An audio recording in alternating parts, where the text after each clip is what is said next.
inasema naye Elisha akampelekea mjumbe akasema, nenda ukaoge katika Yordani mara 7 na ngozi ya mwili wako itakurudia, nawe utakuwa safi. Amina. Hili fungu linaelezea habari za Washami. Washami baada ya kushinda vita yao dhidi ya Waisraeli walimteka binti mdogo na kwenda naye.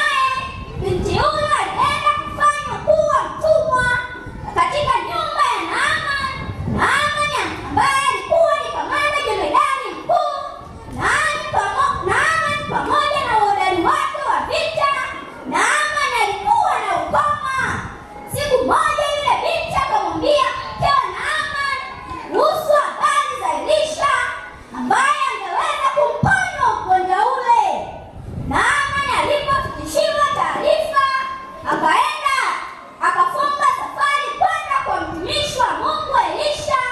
Na alipofika kwa Elisha, Elisha akamwambia, kaoge katika mto Yordani mara 7 kwa unyenyekevu.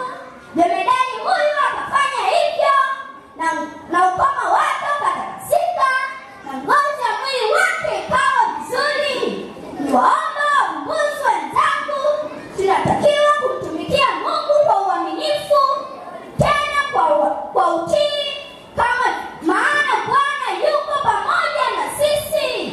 Amina.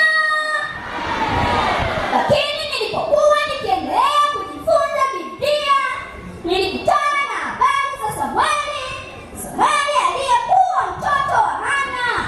Hebu tufungue Biblia zetu, Biblia katika kitabu cha Samueli wa kwanza 1 fungu la 11 inasema, akaweka nadhiri akasema, Bwana wa majeshi, ikiwa utaliangalia teso la mjakazi wako na kunikumbuka, wala usinisahau mimi mjakazi wako, na kunipa mimi mjakazi wako mtoto mume, ndipo nitakapompa Bwana huyo mtoto siku zote za maisha yake, wala wembe hautamfikiria kichwani kamwe. Amina. Hili fungu limeelezea habari za Samueli na mama yake Hana kabla hajapata mtoto. Ilipita miaka mingi bila kupata mtoto. Siku moja Hana akaenda kanisani kumwomba Mungu aweze kumpatia mtoto. Hana alipofika kanisani akapiga magoti akamwomba Mungu aweze kumpatia mtoto. Lakini kuhani Eli aliyekuwa anaongoza kanisa lile alipomwona Hana amepiga magoti akamkemea, maana alizani kuwa Hana alikuwa amelewa, maana alikuwa anaona mdomo wake ulikuwa ukicheza tu. Ndipo kuhani Eli alipomuuliza, ndipo Hana akajibu akasema, nilikuwa ninamwomba Mungu aweze kunipatia mtoto. Basi kuhani Eli akamwambia, natumaini ombi lako litajibiwa kwa Mungu. Hana akaahidi, Mungu akinipatia mtoto wa kiume na nitamleta mbele zake ili aweze kumtumikia siku zote za maisha yake. Hana akajifungua, mtoto huyo akamwita jina lake Samueli.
kinatufundisha kutimiza ahadi kama Hana alivyotimiza ahadi yake kwa Mungu. Kisa hiki kinatufundisha kusikiliza sauti kama vile ambavyo Samueli alisikiliza sauti ya kuhani Eli pamoja na Mungu. Amina. Wapendwa, tunapokuwa tunapewa maagizo ya Mungu kupitia watumishi wake, tunatakiwa kuyafanya kwa utii, tena kwa uaminifu, nasi tutabarikiwa kama vile ambavyo Ibrahimu alitii sauti ya Mungu naye akabarikiwa. Wapendwa, tunapokuwa tunasafiri, tunatakiwa kusafiri kwa imani ili kupitia imani yetu sisi watu waokolewe kama vile ambavyo jemedari Naama alivyookolewa kupitia imani ya yule binti mdogo. Amina. Ewe kaka, ewe dada, ewe rafiki unayenisikiliza, safiri kwa imani ili kupitia imani yako wewe uweze kuokolewa. Safiri kwa imani ili kupitia imani yako uweze kubarikiwa. Ione ni wangapi wanasema, Mungu nisaidie, Mungu nisaidie niweze kusafiri kwa imani. Punga mkono rafiki, punga mkono kama unataka kuishi kwa imani.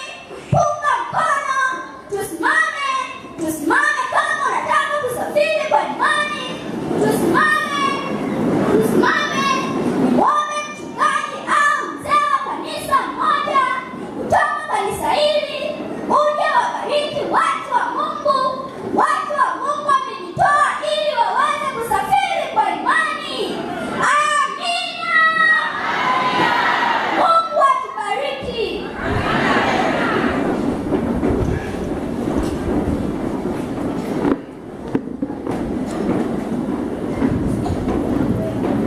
Tuombe. Baba yetu na Mungu wetu, Baba, jina lako takatifu litukuzwe. Hakika wewe ni mwema. Umenena nasi mchana wa leo kupitia wadogo hawa. Yafunge katika bongo zetu kwa uongozi wa Roho Mtakatifu, tukawe waaminifu, tukatembee katika uaminifu. Ulivyomwita Ibrahimu, nasi umetuita. Tunakoelekea twajua kwamba ni mbinguni. Tuwezeshe safari yetu tukafike salama. Bariki wote tuliosimama na watoto hawa wote, na mnenaji huyu, Roho wako aendelee kuwa naye na umtumie siku zote za maisha yake.